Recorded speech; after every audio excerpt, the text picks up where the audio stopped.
ഇന്ന് തന്നെ ഡൗൺലോഡ് ചെയ്യൂ. കാണൂ നിങ്ങളുടെ ഫേവറേറ്റ് ഷോസ്. തള്ളിയിട്ടപ്പോ വിളക്കിൽ നിന്നും രാധികയുടെ ഡ്രസ്സിന് തീ പിടിച്ചു. ഞങ്ങൾ ഓടി എത്തിയില്ലായിരുന്നെങ്കിലോ? അയ്യോ,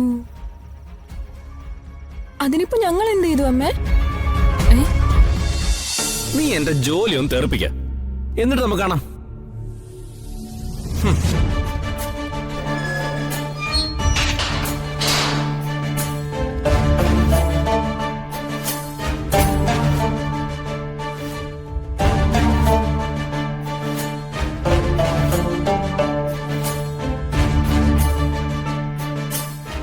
ഇവൻ ഇതിനകത്ത് തന്നെ ബലിയിടേണ്ടി വരുമെന്നാ തോന്നുന്നത്.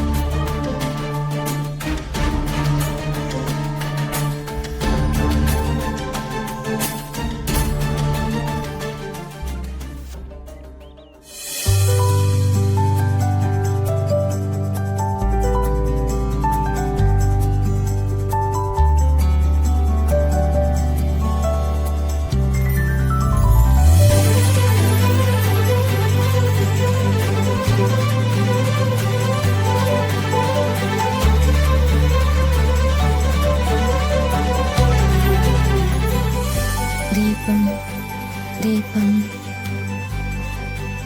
ദീപം ദീപം ദീപം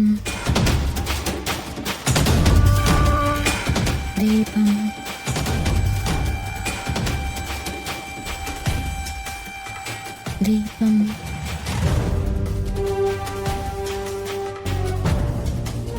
ദീപം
അയ്യോ മോളെ, മോളെ എന്താ പറ്റിയത്? എന്താ പറ്റി? അയ്യോ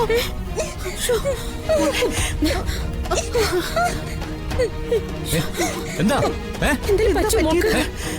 എന്താ എന്ത് പറ്റി? രാധിക എന്താ?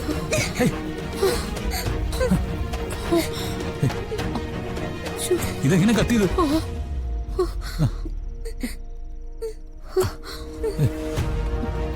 രാധിക അങ്ങോട്ട് എടുത്തോ, അങ്ങോട്ട് എടുത്തോ.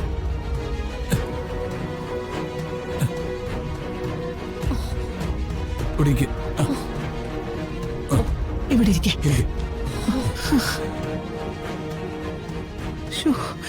ഈശ്വരൻ കാത്തു. രാധിക എന്ത് പറ്റി? ഇതെങ്ങനെ സംഭവിച്ചത്?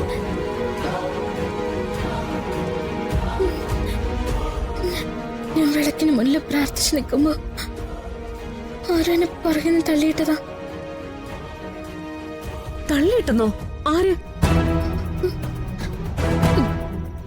അതെനിക്ക് അറിഞ്ഞൂടമ്മ. ഞാൻ വിളക്കിന്റെ മുകളിലേക്ക് വീണതാ. കൈതട്ടി വിളക്ക് മറിഞ്ഞതുകൊണ്ട്. ഈശ്വരൻ കാത്തു. ആ വിളക്കിന്റെ മൊനയിലേക്കെങ്ങാനും വീണിരുന്നെങ്കിലോ? ഇവിടെ ഉമ്മർത്ത് വന്ന് വിളക്ക് വെക്കുമ്പോ ഇതാരാ ചെയ്യുന്നത്? ആരാണെന്നൊക്കെ എനിക്കറിയാം. രാധിക താനെന്ന് ഇവിടെ ഇരിക്കെ. അമ്മയും മുത്തശ്ശിയും എന്നോടൊന്ന് വന്നേ. ഇതിന്റെ കാരണക്കാരെ ഇപ്പൊ തന്നെ കണ്ടുപിടിച്ചേ പറ്റൂ. വരുൺ, നീ എന്താ ഉദ്ദേശിക്കുന്നേ? അമ്മയോട് വരാനല്ലേ പറഞ്ഞത്? വാ വാ. മോളെ, മോളെ ഇവിടെ ഇരിക്കെ.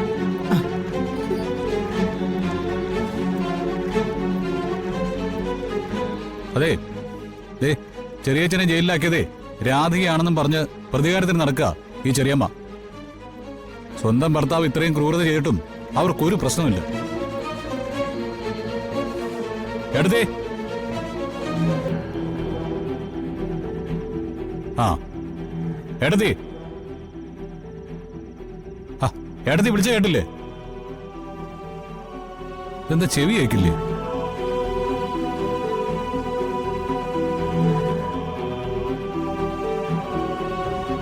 എടുത്തി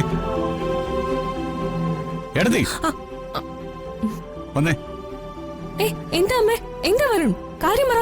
അതെ, താഴെ നടക്കുന്ന ബഹളമൊന്നും ഏട്ടത്തി കേട്ടില്ലേ? എന്ത് ബഹളം? ഞാൻ കൊറേ നേരമായിട്ട് ഇവിടെ പാട്ടും കേട്ടങ്ങ് നിൽക്കുകയായിരുന്നു. എന്തെങ്കിലും പ്രശ്നമുണ്ടോടാ? പ്രശ്നമുണ്ടോന്നുള്ള കാര്യമൊക്കെ ഞാൻ പറഞ്ഞുതരാം. ആദ്യം ചെറിയമ്മയെ കൂടി ഒന്ന് വിളിക്കട്ടെ. ചെറിയമ്മേ. എന്താ അമ്മേ? ചെറിയമ്മേ. എന്താ വരുൺ? ചെറിയമ്മ ഇപ്പൊ താഴെ ഉണ്ടായിരുന്നില്ലേ? ഇല്ലല്ലോ, എനിക്കൊരു തലവേദന ഉണ്ടായിരുന്നു. ഞാൻ കിടക്കാൻ പോവാണെന്ന് ഏട്ടത്തിയോട് പറഞ്ഞിരുന്നല്ലോ. എഴുന്നേറ്റപ്പോ ഒന്ന് കുളിച്ചു, പുറത്തേക്ക് ദേ ഇറങ്ങാൻ തുടങ്ങുമായിരുന്നു. ഒരാൾ ഇതുവരെ ഇല്ലാത്ത പോലെ പാട്ട് കേൾക്കുന്നു, ഒരാൾ കുളിച്ചിറങ്ങുന്നു.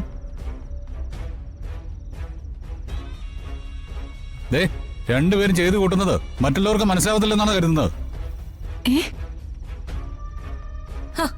എന്താ അമ്മേ വരുൺ പറയുന്നത്? കാര്യം എന്താന്നറിയാതെ ഞാൻ എന്ത് മറുപടി പറയണ്ടേ? നിങ്ങളിൽ ആരാ രാധികയെ നിലവിളക്കിന്റെ മുമ്പിലേക്ക് തള്ളിയിട്ടത്? അവളെ കൊല്ലാനായിരുന്നോ നിങ്ങളുടെ രണ്ടുപേരുടെ ഉദ്ദേശം? അവൻ ചോദിച്ച കേട്ടില്ലേ? തള്ളിയിട്ടപ്പോ വിളക്കിൽ നിന്നും രാധികയുടെ ഡ്രസ്സിന് തീ പിടിച്ചു. ഞങ്ങൾ ഓടിയെത്തിയില്ലായിരുന്നെങ്കിലോ? അയ്യോ, അതിനിപ്പോ ഞങ്ങൾ എന്ത് ചെയ്തു അമ്മേ? കുളിച്ചോണ്ടിരുന്ന ഞാൻ അവിടെ വന്ന് രാധിക തള്ളിയിട്ടെന്നാണോ? അപ്പോ എന്റെ പേരിലാണോ കുറ്റം? ആ, നിങ്ങളെ രണ്ടുപേരും തന്നെയാണ് എനിക്ക് സംശയം. ഇവിടെ രാധികയോട് പകയുള്ളത് നിങ്ങൾക്ക് രണ്ടുപേർക്കും തന്നെയാ. തള്ളിയിട്ടത് ഞങ്ങളാണെന്ന് അവള് പറഞ്ഞോ? അതെന്തിനാ പറയുന്നേ? മുത്തശ്ശി രാധികയെ സ്നേഹിക്കുന്നതിൽ ഞങ്ങൾക്ക് ഒരു പരാതിയില്ല. പക്ഷേ അതിന്റെ പേരില് ഞങ്ങൾ വെറുക്കേണ്ട ഒരു കാര്യമില്ല.